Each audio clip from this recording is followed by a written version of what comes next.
In this video, I'm going to give you my top 5 tips about how international doctors can get their first job in medicine in Australia.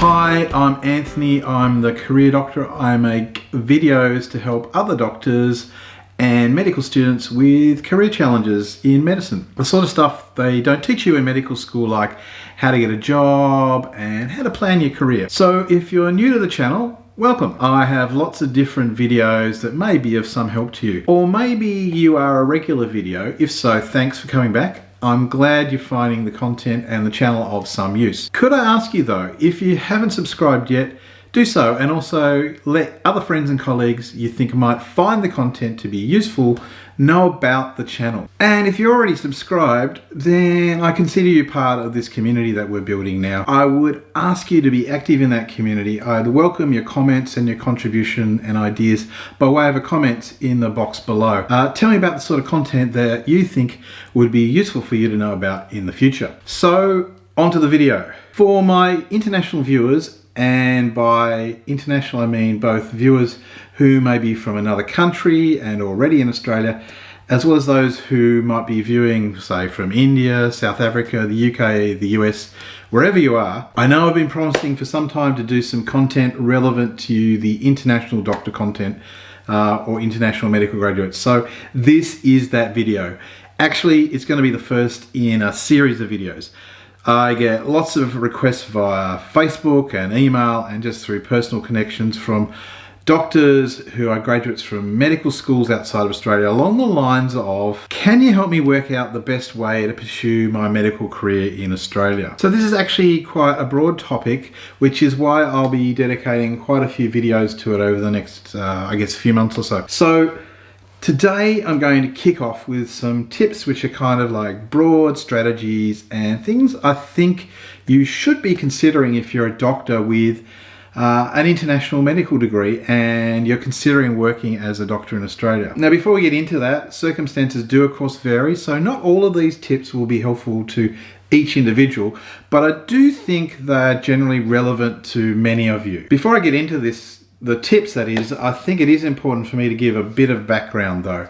Many of you might be asking yourself, what qualifies this guy to talk about medical career stuff, and in particular international medical graduates, or what some folks might refer to as overseas trained doctors, but I'm going to stick with international medical graduates, or IMG for short, because that's the common way of referring to it in Australia now. So a bit of background about me. I graduated from medical school in 1996 after a couple of years as what we call in Australia a pre-vocational trainee, intern, resident.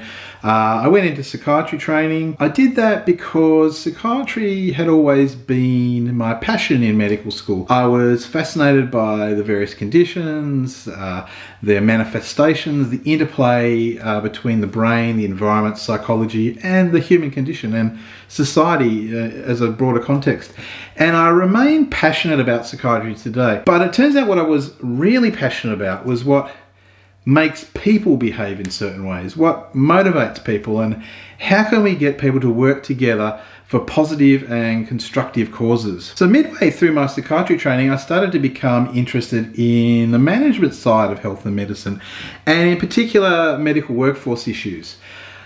At the time in my service, which is not atypical for a psychiatry service, we had a bit of a vacancy issue in relation to doctors. And it turned out that I was actually quite good at being able to fill these vacancies. I won't go into all of the strategies, but they included ways of getting both local as well as suitable international doctors interested in working for the service. In particular, I became very adept at identifying doctors from places like the UK, India, South Africa, Nepal, United States, lots of different places. Doctors who are both interested in working in psychiatry in Australia and who would be a good fit for our service. And I'm actually quite proud that many of these doctors have gone on to achieve what we call fellowship or specialty status in Australia, often citizenship, and they're now working as fully fledged psychiatrists in the country, many in leadership positions actually. So through this process, I got to know the issues of IMGs quite well. Some of the barriers that you might face when you make the decision that you want to try and work in a different country like Australia. I got to see thousands of CVs and interview hundreds of candidates and often also their referees. So that experience is what I think qualifies me to talk on these matters. But if you'd like to ask me more questions about my background, what sort of study, other things I've done, etc., please feel free to leave a comment below or contact me via Twitter at CareerDrAnthony, Dr. Anthony, or email me at anthony@advancedmed.com.au. So my first tip and number one tip for any international doctor considering working in Australia is to know which registration pathway is the right one for you. If you talk to any IMG who's been successful in obtaining a position as a doctor in Australia, they will tell you that there is a lot to learn. There are numerous agencies and official people you need to interact with. There are lots of forms to fill in, there's lots of evidence to provide, and if you get one step wrong and have to redo it all over again, it can lose you a lot of time. So at the end of the day, what you need are three key things. One, you obviously need a job, but that is generally the end point for most IMG doctors. Two, you need to be correctly registered by what's called the Medical Board of Australia in order to work in that job. And three, for most international doctors, you'll also need a visa that entitles you to work in that position. So that all sounds simple, but those three key ingredients require you to interact with a whole bunch of different people and websites for various government agencies, employers, perhaps also specialty colleges and recruitment agents. So it's often hard to know where to start with your research. But a really good starting point is to familiarise yourself with the medical registration options. Now, I'm going to dedicate a specific video, perhaps more than one, to this issue because it is quite complicated. But for now, what I would recommend that you do, and I'll put a link to this in the comments sections, is go to the Medical Board website, head on over to the registration page and then the International Medical Graduates page. Here you'll find lots of information about the 4 pathways for IMGs to become registered in Australia. On this page, they have a really handy self-assessment tool that can guide you through the options, at least to the point that you have some good knowledge about it before you might need to ask someone questions. So check it out. Tip number 2. Tip number 2 is to be aware of the peak times that employers may be looking for international medical graduates in Australia. For some jobs, such as consultant or senior jobs in general practice or family physician jobs, there's no real peak time of the year to be looking for jobs, apart from perhaps a bit of a drop-off around the Christmas or New Year period. But for a lot of the trainee level jobs, the ones that exist at hospitals, there are definite times of the year where employers are more actively looking for IMG doctors to fill positions. So these times tend to be around the March to May of the year, and particularly from about October to early December. Why? Because these are the periods where gaps are emerging in hospital rosters, which also sit outside the main period of what we call the annual medical recruitment or trainee doctor recruitment period, which, depending on which state you're in, kicks off from about May and runs through to about late September, perhaps even a bit later in some states. So during what we call annual medical recruitment, most of the hospital managers and directors of training, etc., are focused on recruiting doctors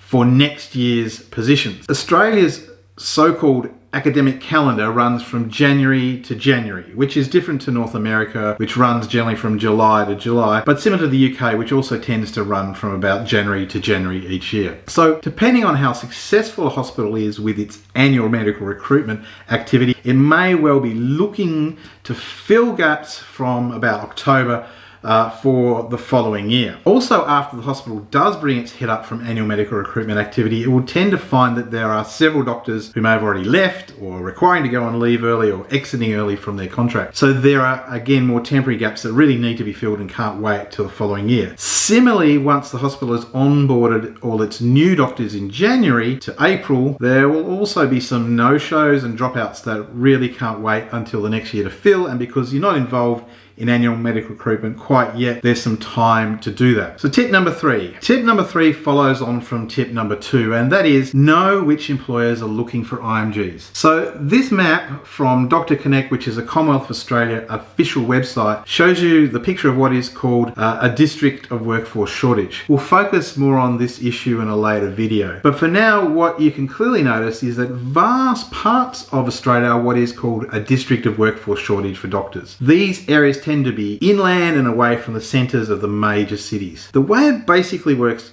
is this. The major hospitals in the major cities like Sydney, Brisbane, Perth, Melbourne, Adelaide, etc. tend to have very few problems attracting good quality doctors. Also, when they do have vacancies, they can generally advertise them and fill them quite easily from maybe a smaller hospital in the suburbs of that city. So that smaller hospital then has to advertise a job. So it recruits a doctor from a hospital, let's say, in a regional city. So that regional city hospital now has a vacancy, you get the picture. And this, of course, is a bit of a generalization, but the point is that the major centres pull in the doctors from the regions, which in turn pull from the country areas. So inevitably, the major gaps in medical workforce tend to be in the country areas first, and to a lesser extent in the regional areas. So this is where most of the job opportunities for IMG doctors tend to exist. Tip number 4. Tip number 4 is close to my heart. Get someone who knows what they're doing to have a look at your CV or resume, if that's what you call it. More lately, I've seen some really good CVs from international doctors, but I do still see a fair amount of